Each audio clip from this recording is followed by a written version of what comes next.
Welcome back to Weekend Prime. I'm Robinson Okenya, and we want to get into our conversation tonight. It's all about the results from the 2025 KCSE exams that were released today, where we had more than 993,226 students get their results. And we want to speak to the top performers to get to hear how the exams were and what is this recipe they have for emerging amongst the top performers that we have in the country. Joining me to talk about that is Luban Alfred Wunyi, seated on my far right. How are you doing, Luban?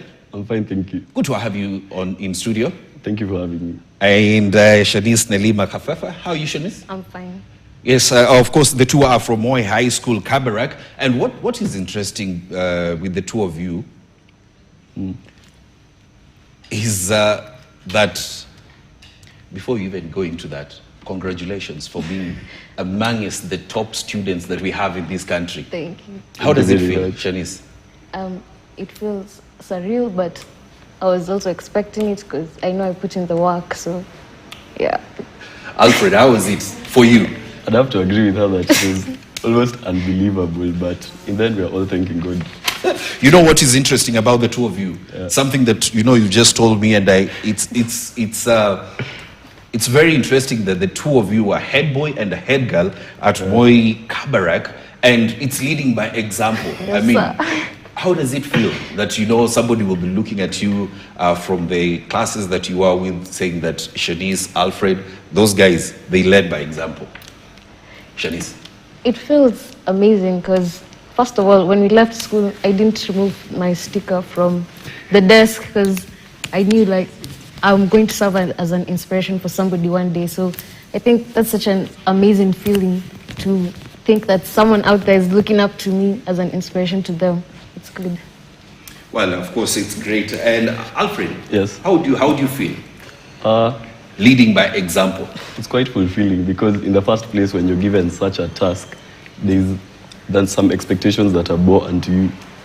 And I feel like, given these results, I've been able to live up to them, especially since that we were also mentoring some other students, so we can say that how we were mentoring them could also get them to the position we are in to be. You've achieved that goal. Yeah. Actually, Thank God. today when the results were announced, walk us through what was running through your mind before you received the results that this is how you scored.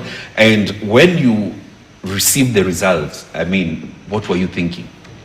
Okay, first of all, when I didn't get the results and I saw other people you getting... checked first? You Not checked yet. and you didn't get? Actually, I did. But then I saw other people posting their results. So what was going through my mind was like, do I have an A? Did I get the grade that I actually want? Like, my heart was genuinely racing. Then I asked my sister to check the grade for me. Then she opened the NEC portal and she saw an 84, like straight A's, everything A, and she was like, you have it, you have 84. And I was like, Ivy League. Mom, I made it. I made it. How did it feel when now you saw the score? It felt so like this is my I made it moment. Like my heart was so fulfilled because I knew the amount of pressure that I had on me. I put that pressure on myself, not just for my family. I wanted to achieve what's best for me and to the best of my abilities. Alfred, how did it feel? What before you got that result? How was it for you? What was that feeling, and how did you feel after receiving that message that straight A's? I remember actually today we decided to wake up with my friends and we actually tuned into the news so that we could watch the CS releasing the results. And I remember I had my laptop in front of me and I had several portals. So immediately he was done, I was constantly refreshing the page because I'm very anxious so that I can see what I've gotten. So I started with my results and it was so surprising because I also saw that they were all A's. Alfred, of course, and Shanice, you guys come from a school that is one of the best schools in the country, that is Moi High School, Kabarak, are top performing schools. And there's pressure to always, every year you have to perform better than the previous years. Yeah. Did this give you guys pressure? You're head boy, head girl. You have to lead by example. And last year they had a certain mid-grade collectively. Did this give you pressure that you have to perform, that the schooler has to be the top in the country? Alfred? Yeah, it actually did, especially being at the top leadership. Because all the teachers, who are actually very wonderful, they kept telling us, anytime you're meeting a teacher, they're telling you 84, 84. We're expecting it from you guys. You have to lead by example and also lead the rest of the students. They kept telling us to talk to them and encourage them through that season of hard work. That can also get them to pull up their socks as we strive for Kenya One. Shanice, the pressure?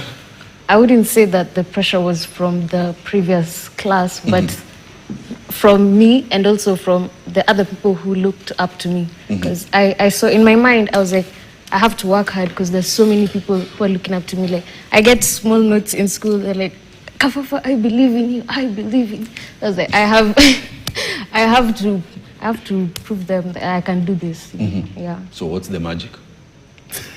Tell us the magic. Consistency. Consistency. I can say that I've never been a strong student at math and partially music, but then I worked for that grade. And I think one of the most ironic things a teacher told me that I was complacent, and that just didn't sit right with me because I think I don't really sit with what I don't want, and I don't sit with it. I work towards a better grade because I know I can achieve a better grade. So consistency is key. Consistency is key. Yes. Alfred, what's the secret? Is it soaking your legs in water overnight? Or what should somebody do? Because I know there are students who are watching you at either in different schools, and they want to know, what should I do to attain what Alfred and Shanice attained? And also, you have students from your school, your former school, who want to attain what you guys attained. What's the magic? What's the key? What is this secret? I think the first thing you'd have to do, first of all, is you need to have your own goals, and then you sit down and plan for them accordingly, so that you can now be consistent in those goals. And when you're working hard, it's always not necessarily putting your feet in water, because there's some key things, especially in high school, that I've learned about. For example, if you revise topically, it tends to stick better. So you make sure each topic, especially in the sciences, you make sure you have each topic in your head and you've understood it deeper. Because that also brings some passion to the point where you're going to YouTube to even watch how other people are being taught the same topics, so that you can get the topics internally in you, so that even when you're revising, you could even do it through questions only, and that gives you more exposure. So that consistency, which brings in the passion after you plan. There's something Shanice has talked about, complacency. She was told by a teacher that, you're getting complacent, and she had to, shift some things. And after doing that, there was some consistency, and, from complacency to consistency. I mean, did you ever get some low moments you were like, watch ikae? The path can't be so smooth, because sometimes you've worked and then you just lay back. Even if it's not other external people noticing, from deep inside you that you've actually laid back. And so at those points, you start even thinking forward. You're like, I have KCSE and I'm sitting here. I'm not reading. I don't even have the motivation or the drive to read. But I'd say that the environment in itself in Kabarak will push you to continue to work towards what you want. Because people around you, they're working. Your desk mate is here all the time, so you can't be sleeping on your desk. You have to work. Did you ever have any low moments aside from the complacency one? I had very many low moments, so many. That Give us 2 examples before we move on. I remember in Form 2, I called my mom telling her I want to transfer from Kabara because I couldn't. The pressure was just so much, and the competition, because everybody wants to be the best, so the competition was quite stiff. I told my mom, please take me to this school, but then she was like, no, you have to stay there and you have to continue pushing. In Form 4, when I didn't get the results that I wanted in my mocks, I got an A-, but I wanted an A, because that's what I wanted. Yes. But then I didn't get that, and I think most of the times I talk to Lubang about this, because he's genuinely my best friend. We work together, so... Oh, interesting. Your best friend. Both of you are, leaders in school. Again, you among the top performers in the country. Interesting. So my support system just doesn't come for only my teachers, but also my friends and also my parents. And I think that's a pivotal, like, it plays a pivotal role in my success. Lobang, is it only about books, or extracurricular definitely. activities also play a big part? They do. They play a very big part. Because I know I also engage in some extracurriculars. Because before that, okay, in Form 4, of course, you have to lay back on the extracurriculars. But I remember on some days, Term 1, when we are now just getting into the system of everything has changed. From Form 3 to Form 4, it was now you have to stay up late, you have to be in class earlier. And at that point, it's not too easy to adjust. So I remember there are usually swimming competitions in the first term. So in the evening, we used to go for the swimming training, and it was like a way to cool off. So if anything, I'd advise people to have a way to let out all their stress. Ease the pressure. Yeah. Now, what would you say your biggest support system was? My parents and my teachers, they have to be the biggest. Because I remember the first academic day this year, I hadn't performed very well, especially since the last mock in Form 3. So I remember my parents came and they weren't too happy with my results. And so now you know that you have to pull up your socks and go on with it. And also your teachers, as I said, they'll always be there reminding you who you are and what you need to continue working towards. Your biggest support system, Shanice? My teachers and parents. Your teachers and parents. Yes. So 2 questions before we wrap this up. What next? Now, you know, there's a new chapter. What do you want to be after now you finished Form 4? What next? What are you looking forward? Which career path do you want to get to? Okay, I'm looking forward to pursuing law at Yale University. It's an Ivy League in the US. It's been my biggest dream to pursue law because I would like to help other people. Alfred? I'm hoping I could do a course in engineering, specifically biomedical engineering. I was thinking maybe in MIT in the United States. So I was hoping that maybe from here I could apply to the universities and see what I could get, where I could best fit. Engineering and law. And your advice to now other students who are watching you and they want to be like Shanice, they want to be like Alfred? Shanice? My advice would be not to give up. The journey, it's going to be rough. An academic journey is not a very easy journey. And you might have some bad grades, some highs and lows, but then you should never give up on yourself. I think it should be your biggest motivation. Wanting what's best for yourself should be your biggest motivation. Alfred? Yeah, the same. Because you have to be your biggest motivation, especially when it comes to the points where you're low. So you need to have your own ways of moving forward and letting out the stress. Because if you're not there for yourself, then everything external could end up taking you down and it won't be good. And as much as we're talking about consistency, as I've said, it won't always be smooth. So people should be ready for the down times and they should know what to do in those times, which comes back to you as a person. Your biggest lesson from the 4 years that you are in Kabarak? It's just that. that is it. That is your biggest support. Let's move away from the results. Yeah. Your biggest lesson, or that lesson that you will take forever. It will be something that will be etched in your mind forever, that you've learned from Kabarak. That if you aim for something and work towards it, you can definitely get it. Because there's so many things I've aimed towards and I've worked towards, and indeed I got them. And it also helps you with your... I've learned so much about socializing with my peers from Kabarakos. Shanice?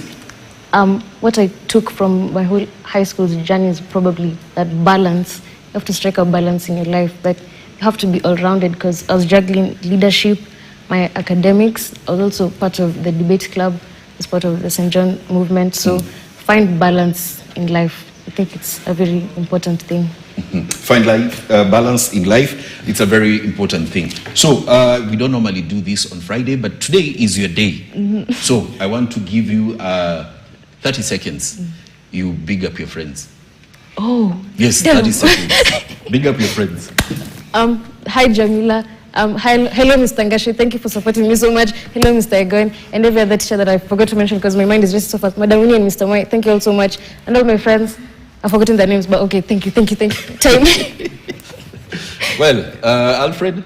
I want to say hi, Ethan, Yakwe, Damian, Christian, Mr. Mboko, Mr. Ndungu. I love you all very much. Thank you for being there for me throughout these 4 years. I'll never forget it. Thank you very much. Well, of course, Hopefully they've received that message, and what you've said, of course, they've been there for you. Thank you very much, Lubang Alfred Wunyi and Shanice Lima Kafafa from Moi High School, Kabarak. The two among the top performers that we had in the country. Remember, 993,226 students sat the 2025 KCSE exams, and the two that were with me in studio, are among the top performers. Remember, Kabarak High School had 82 straight A's, and these were among those who performed very well in the school that emerged top in the country. Thank you for making time, Shanice. Thank you for making time, Alfred. And of course, we wish you well. And one more time, congratulations. So we take a short break. When we come back, we'll be looking at what else happened today in different parts of the country. That will be in a bit.